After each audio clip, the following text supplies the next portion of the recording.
امام غزالی فرماتے ہیں کہ ہارون رشید نا حج کر کے واپس آیا بغداد میں، تو کونے میں حضرت بہلول دانا بیٹھے تھے، رش بہت تھا، مجمع بڑا تھا۔ حضرت بہلول دانا بھی سڑک کے کنارے بیٹھے تھے، تو سپاہی کہنے لگے کہ یہاں سے اٹھ جاؤ، فرمانے لگے ہارون رشید کی زمین نہیں، زمین میرے رب کی ہے، میں کیوں اٹھوں؟ وہ قریب سے گزرا تو سلام لی، تو آپ نے اس کا پروٹوکول دیکھا تو فرمانے لگے ہارون رشید تجھ سے تگڑے تگڑے موٹے موٹے پروٹوکول میں نے لوگوں کے دیکھے، اور یہ جو تیرے دائیں بائیں آج تیرے نعرے لگا رہے ہیں یہ پہلے ان لوگوں کے نعرے لگایا کرتے تھے، اور تھوڑا وقت گزرنے دے، جو تیرے بعد آئے گا نا یہ سارے پھر ان کے نعرے بھی لگائیں گے۔ تو جھوٹ کی دنیا میں زندہ ہے، ان سے تو نے امیدیں وابستہ کی ہیں، یہ کل اس کے نعرے لگائیں گے۔ اس کے دل پہ بڑا اثر ہوا، گھوڑے سے اتر آیا، آگے کہنے لگا حضور آپ نے مجھے بڑی اچھی نصیحت کی ہے، میرا دل بڑا ٹھنڈا ہوا ہے، میں نے سنا ہے آپ مقروض ہیں کچھ لوگوں کا قرض، تو مجھے کوئی حکم ہی کر دے۔ آپ ہنسنے لگے، فرمانے لگے یار تو بڑا ہی بیوقوف ہے، بڑا ہی بیوقوف ہے، تو میں تجھے نصیحت کر رہا ہوں تو مجھے الجھا رہا ہے، حضور کوئی حکم کر دیں۔ کیا خوبصورت انداز ہے رب کریم کے بندوں کا۔ حضرت بہلول دانا فرمانے لگے تیرا رب کون ہے؟ کہا اللہ، تو فرمایا میرا کون ہے؟ کہا اللہ۔ فرمانے لگے یہ تو نہیں نہ ہو سکتا کہ اللہ ہارون رشید کو دیتا رہے اور بہلول دانا کو بھول ہی جائے، یہ تو نہیں نہ ہو سکتا کہ ہارون رشید کو دیتا رہے اور بہلول دانا کو بھول جائے۔ فرمایا اس کا دل، اس کا ارادہ ہوا، ارادہ قدرت ہوا کہ بہلول مقروض رہنا چاہیے، تو اگر رب مجھے رکھنا چاہتا ہے دکھ قبول محمد بخشا، راضی رہن پیارے، اگر وہ چاہتا ہے میں مقروض رہوں تو میں بھی چاہتا ہوں کہ میں مقروض ہی رہوں، یہ تو نہیں نہ ہو سکتا کہ تجھے دے اور مجھے نہ دے۔ فرمایا میری تجھ سے کوئی امید نہیں، مجھے جب بھی دے گا میرا رب بھی دے گا، اور وہ دے گا تو پھر انشاءاللہ خزانے کھول کے دے گا۔ دنیا داروں سے امیدیں وابستہ کرنا، لوگوں کے پیچھے، یہ چھوڑ دیں، آپ بے چین رہیں گے۔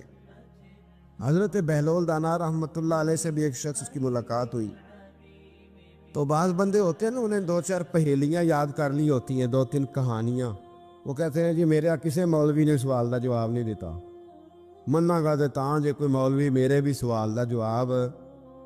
تو چونکہ آپ کا ارادہ ہی نہیں ہے سوال کا جواب لینے کا، آپ نے پہلے فیصلہ کر لیا ہے کہ میں نے سوال ہی ایسا کرنا ہے جس کا کوئی جواب، ہم لوگ پتہ کیا کرتے، بے معنی سوال۔ اس لیے نبی پاک صلی اللہ علیہ وسلم نے فرمایا ہے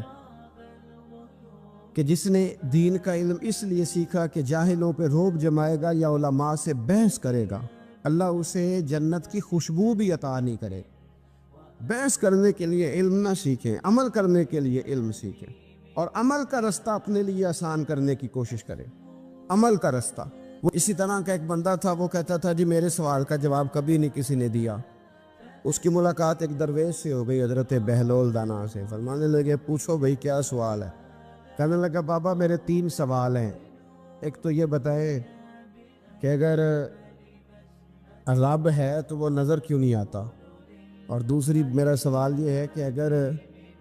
جو کراتا ہے شیطان کراتا ہے تو انسان کو سزا کس بات کی، اور تیسری بات یہ کہ آپ کہتے ہیں کہ شیطان جن ہے، آگ سے بنا ہے، تو اسے بھی آگ میں ڈالا جائے گا تو آگ کو کیسے جلائے گی؟ پہلی بات یہ کہ رب ہے تو نظر کیوں نہیں آتا، اور دوسری بات یہ کہ اگر سارا کچھ شیطان کراتا ہے تو پھر انسان کو سزا کس بات کی، اور تیسرا سوال میرا یہ ہے کہ اگر شیطان کو آگ میں ڈالا جائے گا تو وہ تو خود آگ سے بنا ہوا ہے، تو آگ کو کیسے جلائے گی؟ تو حضرت بہلول دانا تھوڑا سا سوچنے لگے تو اس نے بڑی سخت بات کی، کہنے لگا مجھے پتا تھا جواب آپ کو بھی کوئی نہیں آتا، دیکھا نا پڑ گئے نا سوچ میں۔ نیچے ایک روڑا پڑا تھا مٹی کا، اینٹ کا نہیں، مٹی بھی کئی دفعہ خشک ہو جائے نا دھوپ میں، کچی مٹی بھی تو روڑا تگڑا بن جاتا ہے، مضبوط روڑا پڑا تھا۔ حضرت بہلول دانا نے آؤ دیکھا نہ تاؤ دیکھا، روڑا اٹھایا اور زور سے سر میں دے مارا، اب اس سر میں روڑا لگا، خون بڑا بہہ گیا، جا کے اس نے کوتوالے شہر کو، سمجھ لیں SHO کو رپورٹ کرا دی کہ بابے نے نا میرا سر پھوڑ دیا ہے،